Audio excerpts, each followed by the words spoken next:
A year ago, we surely pledged our love to each other. I decided in my heart to live with this kind-hearted man.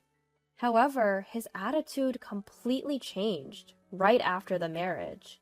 The loving man he used to be is long gone. My husband no longer sees me as a woman. Now I'm treated just like a housekeeper. All you need to do is listen to me and stay quiet. That's his catchphrase. I wonder how long this life will continue. At that time, I had no way of knowing that a ray of light would shine on me. My name is Michelle Jenkins. I'm 28. I work as a secretary at my father's company while also being a housewife. The company, once managed by my grandfather, was taken over by my father 2 years ago. Being the daughter of a business owner, I've always been kept at a distance. The men who approach me are mostly after money. Of course, I've never really been in love. At one point, I stopped telling people about my family background. That's when I met the man who would become my husband, a man named David. I had asked my friend who introduced us to keep my status as the boss's daughter a secret. David doesn't gamble or smoke at all. He does drink, but never to excess. He was my ideal man. He would tell me he loved me and that he adored me. I thought I could spend the rest of my life with such a man. However, when I decided to marry David, my father said this: "Michelle, it's fine if you marry him, but could you keep it a secret that you're the boss's daughter?" Dad, how many times have I told you? He's a very good person. He's not after money at all. That may be true, but I don't want you to have a hard time because of that. But if a year passes after you're married and David is still the same, let's talk about the company together. You can apologize for keeping it a secret then. All right, if you're that insistent, Dad, I'll do as you suggest. I agreed reluctantly with my father's proposition. My father knew of my past heartaches with gold-digging men, and as an overprotective parent, he worried I might get hurt again. I decided I could share the truth with David after a year, as per my father's advice, and until then, I would just be an ordinary secretary. And so, under these circumstances, David and I got married. Now, a year after our wedding, I still haven't revealed the truth to him. The reason is simple. He is no longer the kind man he used to be. As soon as we got married, his behavior became cold and distant. He would come home from work, already in a foul mood, and began to nitpick at the dinners I prepared. Hamburgers for dinner? Again? We're not children. Can't you think of anything else? But, David, you used to love my burgers, didn't you? I've made them countless times before. Don't talk back. You're always short on dishes. Besides the easy dishes, like salad and soup, you should be able to make at least 5 other dishes. 5 dishes? That's a lot. I have work too, you know. I can't manage that much. What? When I tell you to do something, you do it. I married you, so you should listen to what I say. I'm sorry. The warmth and kindness he used to show were gone, replaced by a coldness as harsh as ice. At the time, I only thought, he must have had a bad day. But his behavior started to get worse. By the time half a year of our marriage had passed, David had become a full-fledged tyrant. Not just about the cooking. He would complain about everything, from the way I folded the laundry to how I cleaned the house. If I tried to protest, even a bit, he would yell at me with a terrifying look on his face. Just being yelled at would have been bearable, but sometimes he would even throw the meals I made into the trash. A year after our wedding, his tyrannical behavior hasn't changed, and if anything, it's getting worse. Just the other day, I was delayed at work and didn't get home until after 7 p.m. As soon as I said, "I'm home," he started yelling. You're late! What time do you think it is? I'm sorry. Work just got a bit out of hand. I'll start on dinner right away. Work got out of hand? A mere secretary like you don't have that much work to warrant staying late. But I really did. I'm handling some accounting tasks too, so there's a lot to process. Don't talk back to me. It's unthinkable for a woman to come home later than her husband. Next time, if you come back later than me, you're quitting your job. That's not fair. From fear of David, I couldn't talk back. Looking back, I wonder if I should have left him sooner. But I was pushing against the worry of my parents when I married. I couldn't reveal the truth. I didn't want to sadden my mom and dad. So I silently bore it, all by myself. Then one day at work, during a break, my father called me into the reception room. I often went in and out of the reception room because I often assisted my father as a secretary. As I entered, my father was already inside. "What's up?" I asked. My father, looking pleased, replied, "It's been a year since you got married to David, right? I think it's about time you told him the truth, as promised." "Oh, yeah, we had that agreement." "Is something wrong? You don't seem happy. Didn't you say that David wasn't after the money?" "Well, yes, but it's just, right now, it's a bit..." Seeing my troubled expression, my father smiled and tried to comfort me, patting my shoulder. "Did you have a fight with David?" "Well, you're both young and newlywed. I guess it's inevitable. My wife and I also had our fair share of arguments back in the day, but look at us now, still happily together. I'm sure you'll be okay, Michelle." "It's not exactly a fight." "Don't worry, everything will be alright. I mean, every couple has their share of arguments, right?" "Well, I suppose you're right." "Anything else bothering you?" "No, nothing really. I'm okay, but I guess I want to wait for things to settle down a bit before I talk to him." "Ha! Well, don't let it get you down too much. A little marital spat is pretty common." It seemed my father thought we were just having a minor argument. To avoid worrying my parents, I hadn't consulted them about my husband up until now. Because of this, my father seemed to believe things were going well between us. "Well, you better make up with David soon." Saying that, my father left the room.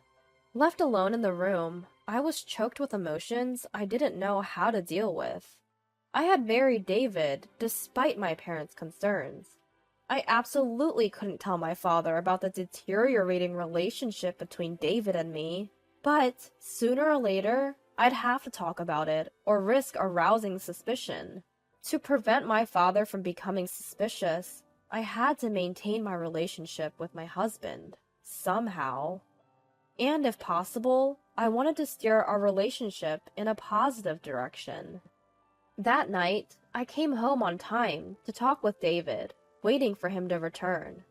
Just as I finished making dinner, he came home. I immediately broached the subject with him. "David, there's something I want to talk about." "Huh? I'm tired, you know." "It's important. Look, we're married, right?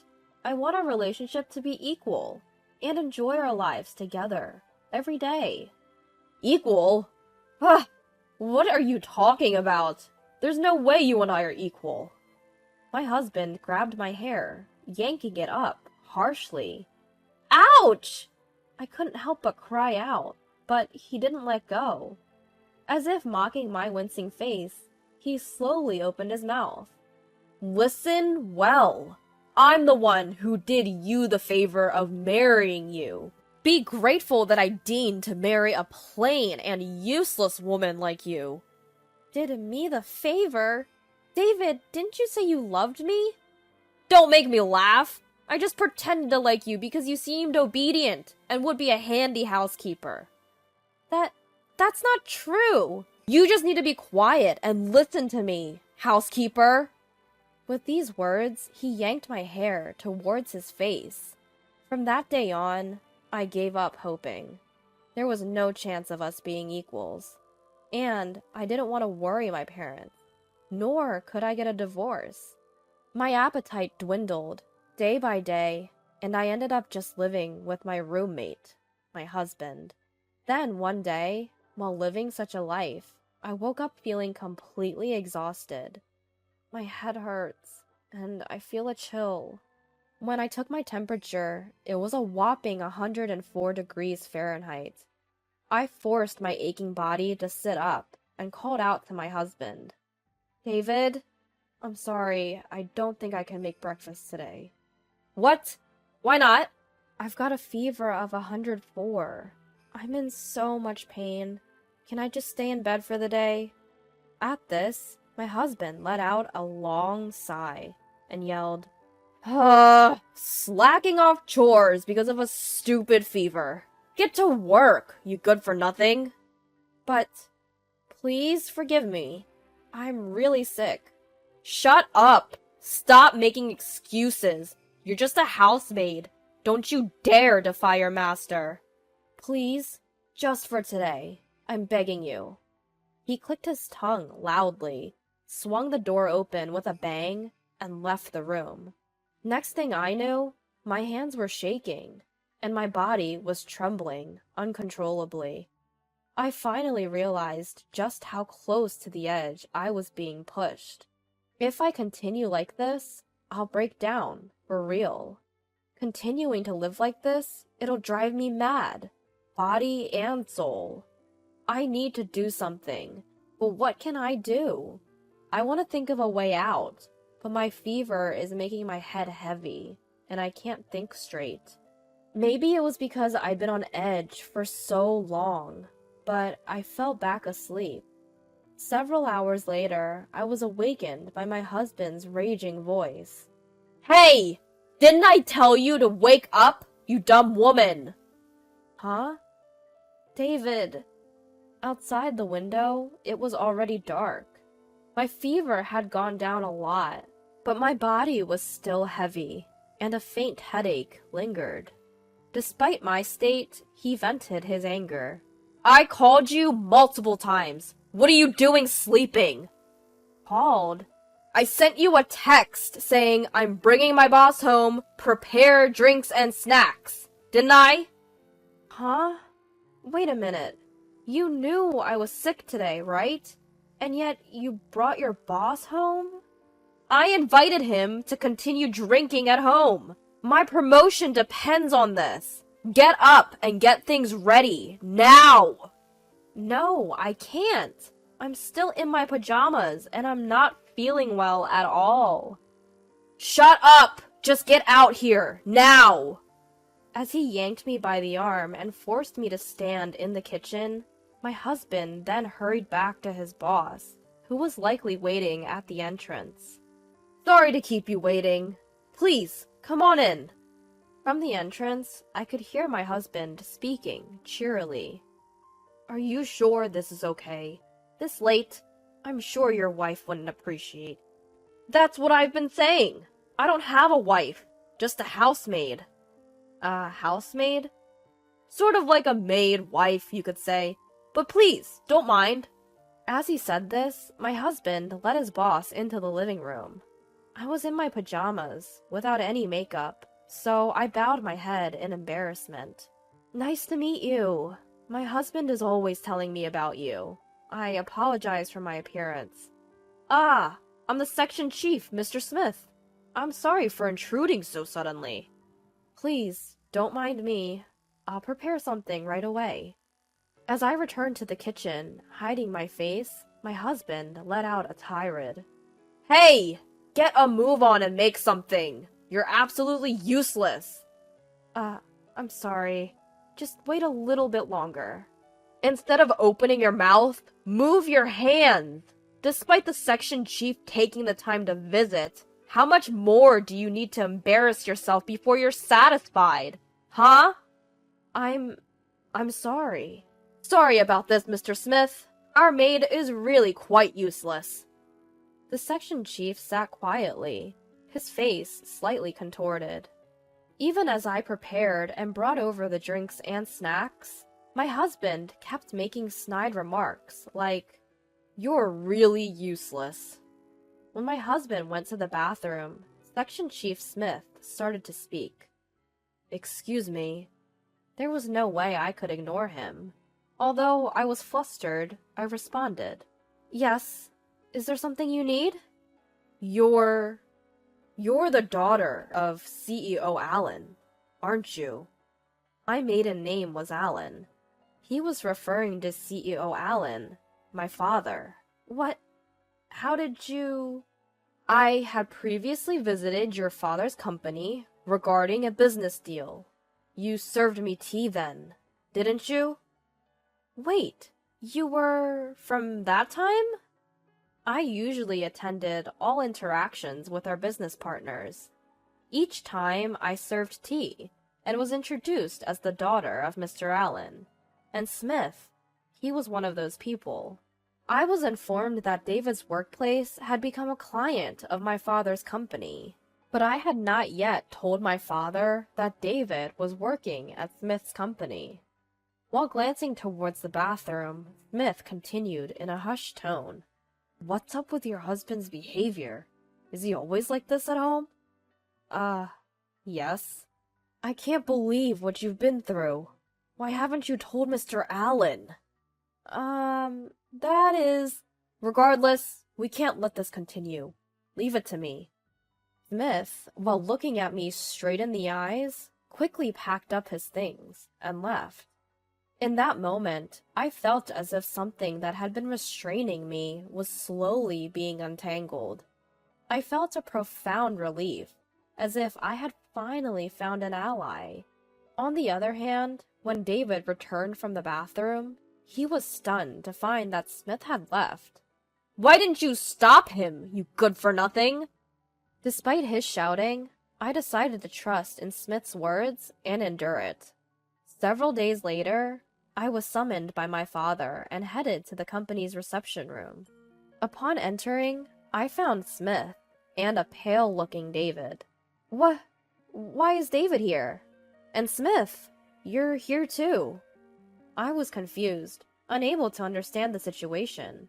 In the tense atmosphere, my father started speaking with a stern expression. "I heard from Smith. You've been treated horribly by David, haven't you?" That is... "I understand. You're kind-hearted and you wanted to avoid worrying me, didn't you?" "Dad." "Thank you, Smith. Thanks to you, I was able to save my daughter." At my father's words, Smith bowed his head. Immediately afterwards, my father shot a withering glare at the ashen-faced David and coldly stated, "David, I can't believe you turned out to be such a scumbag. I shouldn't have let you marry my daughter." Wait! Please!"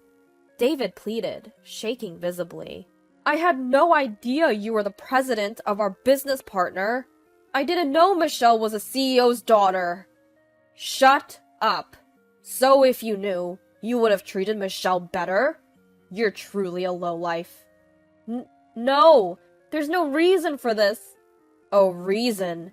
I'm going to report you to your company's CEO. I'm acquainted with him, and we have a long-standing relationship." No way!" David filled his eyes with tears and crumbled to his knees. Then he turned to me with pleading eyes. Michelle, say something to your father for me." "You want me to say something?" Huh. I raised my voice to vent my pent-up frustrations. "Do you have any idea how much I've suffered because of your overbearing, chauvinistic attitude? I've been holding it in all this time. I tried to improve our relationship. It's you who ruined everything, right? Treating me like a housemaid and constantly berating me. Do you know how humiliating that was?" Wait, Michelle, please, forgive me." "Shut up! Don't you dare casually call me by my name. No matter how much you apologize, I will never forgive you. I don't care if you fall into hardship. You get what you deserve. If you understand, never show up in front of me again. Stay out of my life, forever." At the end of my outburst, David started crying uncontrollably. Smith grabbed his arm, bowed, and left the reception room. Afterwards, David and I got divorced. When my father informed David's company's president about the incident, he lost his job as well.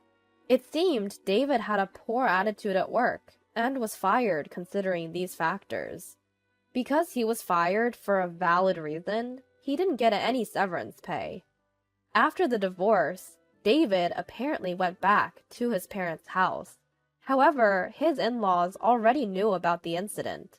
I heard his father gave him a stern scolding and kicked him out of the house. Now he seems to be working day and night at a factory where he can live in. He probably doesn't have much of a cushion since he has to make alimony payments to me. On the other hand, after the divorce, I moved back to my parents' house. Now I've completely recovered and am focusing on my job. Since then, I've been meeting Smith regularly and we have a good relationship.